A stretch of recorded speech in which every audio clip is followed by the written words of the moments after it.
दोस्तों, क्या आपने कभी ऐसा सुना है कि एक औरत को मरने के बाद भी म्यूजियम में रखा जाए?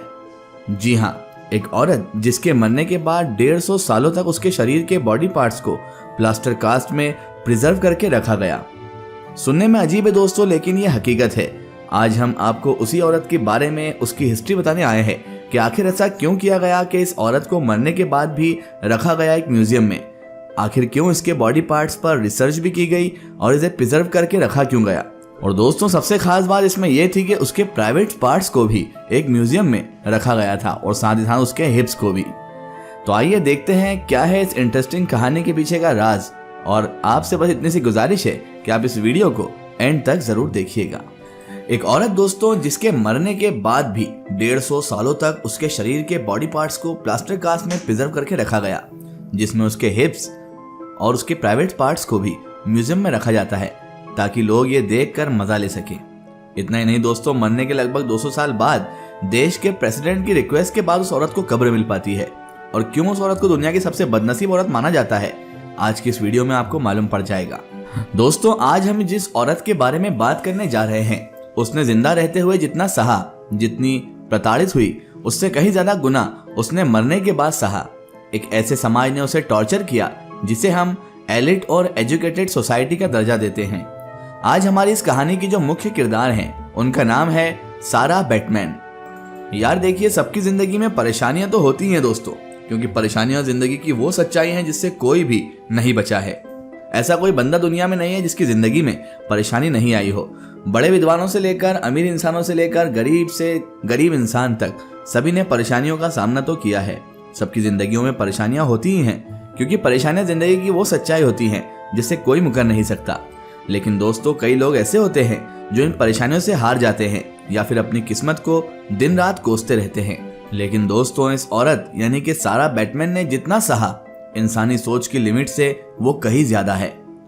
आपको आज हम सारा के बारे में और उसकी जिंदगी के बारे में जो बताएंगे, हमारा यकीन कीजिए, उसे सुनने के बाद आप एक तरफ तो गुस्से से भर जाएंगे और दूसरी तरफ आप यकीन से भर जाएंगे कि जिंदगी से लड़ना कोई सारा से सीखे।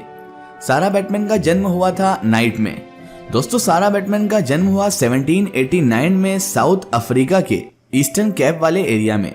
2 साल की उम्र में उनकी माँ का देहांत हो गया और माँ के मरने के 2 साल के बाद ही उनके पिता की भी मौत हो गई, जिसकी वजह से वो पूरी तरह से अकेली और अनाथ हो गई। सारा बैटमैन कोई नाम की कम्युनिटी से बिलोंग करती थी। तो ये उन दिनों की बात है जब पूरी दुनिया में वेस्टर्न कंट्रीज का बोलबाला हुआ करता था। और दोस्तों, ये जो कोई कम्युनिटी थी, इसकी औरतों को लेके 2 चीजें बहुत ज्यादा फेमस थी। एक तो उनकी लाइट स्किन टोन और वेल डेवलप हिप्स। लेकिन सारा बैटमैन के केस में ये और भी ज्यादा था, क्योंकि बचपन से ही उसके बॉडी पार्ट्स काफी अननेचुरल थे। दोस्तों, ये एक तरह की बीमारी है जिसमें शरीर के हिप वाले पार्ट से लेकर जांग तक में एडिपोज टिश्यू की संख्या में तेजी से इंक्रीज देखने को मिलता है। जैसे जैसे सारा बड़ी हो रही थी, वैसे वैसे सारा बैटमैन का हिप वाला एरिया यानी बैक वाला एरिया इतना ज्यादा बढ़ गया कि उसके आगे उनका शरीर काफी छोटा लगने लगा। बताया जाता है कि सारा बैटमैन इतनी खूबसूरत लगा करती थी कि उस समय अफ्रीका में जो यूरोपियन कॉलोनाइजर रहते थे, वो सब सारा की एक झलक के लिए तरसते थे। लेकिन यही वो समय था जब सारा को रेशियल सेंटिमेंट्स का सामना करना पड़ा और यहीं से उस पर फिजिकल और मेंटल टॉर्चर का चैप्टर जुड़ता है। ये बात तो सब जानते हैं कि सारा अनाथ थी, ऊपर से अफ्रीकन भी। पर उस समय यूरोपियन का फेशियल एम्पावर भी साफ देखा जा सकता था। सारा जहां भी जाती, लोग उनके हिप्स को बड़ा घूर घूर कर तेज तंज कसते। जैसा कि हमने आपको बताया कि ये वो दौर था जब साउथ अफ्रीका अंग्रेजों का गुलाम हुआ करता था और इसी समय सारा को एक कॉन्ट्रैक्ट के थ्रू स्लेव बना दिया गया था। दरअसल सारा को देखकर एक अंग्रेज विलियम डनलप के मन में विचार आया कि क्यों ना इस लड़की को लंदन ले जाया जाए और वहां जाकर उसके शोज करवाकर पैसे कमाए जाएं। उसने सारा से जो कॉन्ट्रैक्ट साइन करवाया, उसमें ये बात साफ थी कि उसे जिंदगी भर के लिए डनलप का स्लेव बनकर रहना पड़ेगा। जी हाँ दोस्तों, ये उसमें साफ लिखा हुआ था।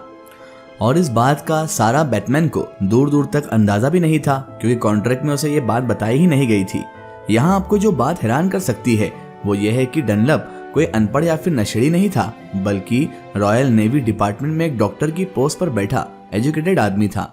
डनलप ने सारा को न केवल एक स्लेव की तरह यूज किया, बल्कि कैब से खरीद कर लाई गई हॉट सर्वेंट की तरह पूरे लंदन में उसके शोज लगवाए, जिसके 2 ही मकसद थे। एक तो उसे स्लेव की तरह यूज करना, दूसरे उसके शोज के थ्रू पैसे कमाना। यूरोप जैसे आज अपने नाइट शोज के लिए फेमस है, वैसे ही उस समय भी था।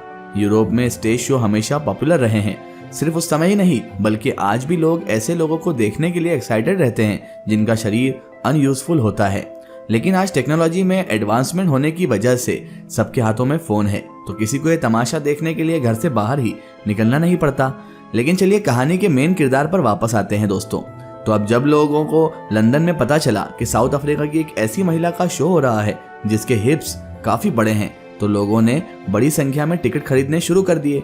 लंदन में सारा बैटमैन के show hot and taught venue के नाम से आयोजित होने लगे और इसी नाम से अब उसे पहचान भी मिलने लगी। सारा को सर्कस में भी पेश किया जाता था। जानवरों की तरह उस लड़की को आधा नंगा करके दुनिया के सामने एक अजीब इंसान की तरह पेश किया जाता था।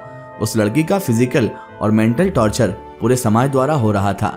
सारा बैटमैन की जिंदगी किसी नर्क से बदतर होती जा रही थी। कुछ ही समय में सारा इतनी ज्यादा फेमस हो गई कि अमीर और पैसे वाले लोग अपने घरों में सारा के पर्सनल शोज भी कराने लगे। इस दौरान वे कभी सारा के हिप्स को छूते तो कभी उसके प्राइवेट पार्ट्स को देखने की मांग करते। दोस्तों, आप हैरान हो जाएंगे जब ये जानेंगे कि सारा को सिर्फ मर्द ही नहीं बल्कि औरतें भी टॉर्चर किया करती थी। और रॉयल पैलेस में जब एक बार सारा का शो रखा गया था तो उसमें कांच के बंद पिंजरे में एक बेबी राइनोसोरस के साथ रखा गया और उसके साथ परफॉर्मेंस करना पड़ा और उसको अलग अलग पोज करके इंस्ट्रक्शन दिए जाते थे। इसके अलावा सारा के साथ और क्या क्या किया जाता होगा ये बताने के लिए शायद हमें शब्दों की सीमा पार करनी पड़ सकती है। सारा इन चीजों से इतनी ज्यादा परेशान हो गई थी दोस्तों कि उसने शराब और नशे को अपना साथी बना लिया। दिन रात स्लेवरी के नाम पर सारा को नचाया और बेइज्जत किया जाता था। वो इतनी पढ़ी लिखी भी नहीं थी कि किसी से अपना हक मांग सके या फिर कहीं शिकायत दर्ज करा सके। धीरे धीरे स्टेज शो में सारा के हिप्स को छूने का फैशन ही बन गया। जो अखबार किसी को उनका हक दिला सकते थे उन अखबारों में उनके कार्टून आने लगे, जिससे उन्हें और भी ज्यादा शर्मिंदगी महसूस होती थी। लेकिन यहाँ एक बदलाव आता है और वो ये है कि 20वीं सेंचुरी की शुरुआत में लंदन में स्लेवरी और इसके प्रैक्टिसेस पर बैन लगा दिया जाता है, जिसके बाद इस तरह के शो पर भी बैन बढ़ता है। आपको लग रहा होगा शायद अब सारा की जिंदगी बदलेगी और यहाँ से वो नई जिंदगी को चुन लेगी, लेकिन नहीं दोस्तों, शायद इससे भी बुरा सारा की जिंदगी में होना बाकी था। ऐसा कहा जाता है कि जब वो नशे में चूर एक दिन शो के बाद अकेली बैठी थी तो एक फ्रांस के एक फेमस रिसर्चर जॉर्ज कोबिया से मिलती है। उसे लगता है शायद ये इंसान दूसरों से अलग है और वो उसके साथ फ्रांस चली जाती है। आखिर 29 नवंबर 1815 को फ्रांस की राजधानी पेरिस में एक स्टेज शो के दौरान सारा की मौत हो जाती है। उस समय सारा की उम्र मात्र 26 साल की थी। उनकी मौत की वजह स्मॉल पॉक्स, निमोनिया और शराब का हद से ज्यादा इंटेक्ट बताया जाता है। लेकिन सारा की बदनसीबी कहानी दोस्तों यहीं पर खत्म नहीं होती। सारा की मौत के बाद फ्रांस के लोगों द्वारा उनके हिप्स को शरीर से काट कर अलग कर दिया गया। उसे प्रिजर्व किया गया ताकि म्यूजियम में उसकी बॉडी को लोगों के एग्जीबिशन के लिए लगाया जा सके। साथ ही में सारा के प्राइवेट पार्ट्स का भी एग्जीबिशन म्यूजियम में लगाया गया, क्योंकि ये सभी अंग काफी बड़े थे, इसीलिए लोग म्यूजियम में उन्हें देखने आने लगे। और आप अंदाजा लगाइए कि ये सब किसने किया होगा। शायद आप समझ गए, जी हाँ, ये वही इंसान है जिस पर सारा ने भरोसा किया था, जॉर्ज कोविया। दरअसल कोविया नेशनलिज्म और एनाटॉमी के बहुत बड़े रिसर्चर थे जो इंसानी शरीर के बारे में जानकारी चाहते थे। जब उन्होंने देखा कि सारा किस तरह पूरे यूरोप में चर्चा में है तो उन्होंने पहले ही ठान लिया कि वो अगली एनाटॉमी सारा पर करेंगे। जॉर्ज कोविया सारा को बंदर प्रजाति का बताया और कहा कि अफ्रीकन हमारे एस्टर में सबसे ज्यादा रिजनेबल करते हैं। उनकी स्टडी और सारा को लेकर की गई एनाटॉमी पूरे यूरोप में रातों रात फेमस हो गई और जॉर्ज कोबिया को जो चाहिए था वो सारा की मौत से उन्हें मिल गया। लेकिन रुकिए दोस्तों, अभी इस कहानी का क्लाइमेक्स बाकी है। उस मरी हुई महिला की बॉडी के साथ अभी और दरिंदगी होनी बाकी थी। मरने के बाद महिला का इस तरह का अपमान लोगों ने पहले कभी नहीं देखा होगा। हुआ कुछ यूं दोस्तों कि सारा की मौत के बाद एक जॉर्ज केवियार ने उसके शरीर का प्लास्टिक कास्ट भी तैयार कर दिया और उस प्लास्टर कास्ट को भी सारा के प्राइवेट पार्ट्स और हिप्स के साथ म्यूजियम में एग्जीबिशन लगा लिया गया। 1815 से लेकर 1974 तक फ्रांस के म्यूजियम में सारा का प्लास्टिक कास्ट एग्जीबिशन में रखा गया। लेकिन फिर सन 1994 में नेल्सन मंडेला जब साउथ अफ्रीका के राष्ट्रपति बने तो उनका ध्यान इस लड़की की तरफ गया जिसे जिंदगी भर टॉर्चर किया गया था। इसके बाद उन्होंने फ्रांस से मांग करते हुए कहा कि वो सारा बैटमैन के हिप्स और बाकी पार्ट्स के सभी बचे हुए अंगों को और प्लास्टिक कास्ट को साउथ अफ्रीका को लौटा दे। पहले तो फ्रांस इसके लिए राजी नहीं हुआ, लेकिन वो पीरियड ऐसा था जब नेल्सन मंडेला का नाम पूरी दुनिया में काबिज हो चुका था, जिसके दबाव में फ्रांस उन्हें लौटाने के लिए राजी हो गया। आखिर इस लड़के की जिंदगी में वो पल 200 साल बाद आता है, जब मार्च 2002 में सारा बैटमैन के रिमेन को पूरे नेशनल ऑनर के साथ उनके बर्थ प्लेस ईस्टर्न कैप में दफन कर दिया जाता है। यानी मरने के 192 साल बाद सारा बैटमैन को इज्जत और सुकून का कफन नसीब हुआ। आज सारा बैटमैन को साउथ अफ्रीका में एक पावरफुल आइकन की तरह पहचाना जाता है। दोस्तों, साल 2018 में साउथ अफ्रीका के कैप्टन यूनिवर्सिटी के मेमोरियल हॉल का नाम बदलकर सारा बैटमैन हॉल कर दिया गया। साथ ही साउथ अफ्रीका की एक सबमरीन का नाम भी सारा बैटमैन के नाम पर है। साउथ अफ्रीका में साल 1996 में द लाइफ टाइम ऑफ सारा के नाम से उनके ऊपर एक डॉक्यूमेंट्री फिल्म बनी। उनकी लाइफ पर बेस्ड कई बुक्स लिखी जा चुकी हैं और फिल्में बन चुकी हैं। ब्लैक विनर्स नाम की किताब सबसे प्रसिद्ध किताब है, जिस पर साल 2010 में फिल्म भी बनाई गई। ब्रिटेन की फेमस राइटर रशेल होम्स ने भी सारा की लाइफ पर एक बायोग्राफी लिखी, जिसका title hot and taught when you है। तो ये थी कहानी दोस्तों दुनिया की सबसे बदनसीब औरत की, जिसे सुकून से मरने के लिए 200 साल का इंतजार करना पड़ा। आपकी इस बारे में क्या राय है, हमें कमेंट सेक्शन में जरूर बताएं। फिलहाल आज की हमारी वीडियो में बस इतना ही। अगर ये वीडियो आपको पसंद आई है तो इसे ज़्यादा से ज़्यादा शेयर कीजिए और इसे अपने फ्रेंड सर्कल तक जरूर पहुंचाइए। इसी तरह की इन्फॉर्मेटिव और हिस्टोरिकल वीडियो के लिए हमारे चैनल को सब्सक्राइब कीजिए और पास में दिए गए घंटे के आइकन को जरूर दबाएं, ताकि हमारी आने वाली हर नई वीडियो की नोटिफिकेशन आप सब तक पहुंचती रहे। जय हिंद, वंदे मातरम।